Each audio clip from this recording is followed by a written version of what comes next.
ان دنوں سیلاب آیا ہوا ہے، جہاں تک آپ پہنچ سکتے ہیں آپ کی وساطت ہے، آپ کی پہنچ ہے،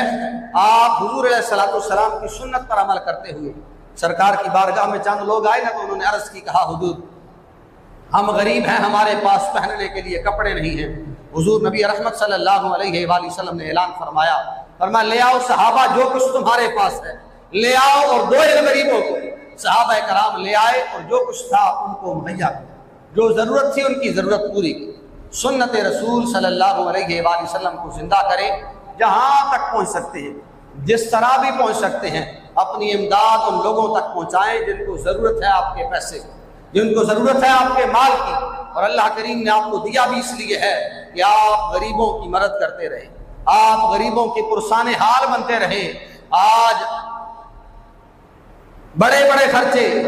اپنی ضروریات پر کرنے کے بجائے ان خرچوں کو اگر کم کر لیا جائے، ان غریبوں تک پہنچایا جائے جن کا آج گھر بھی نہیں،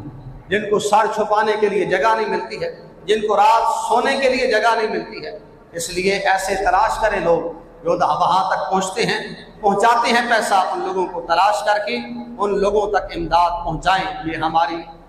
اولین ترجیح ہے،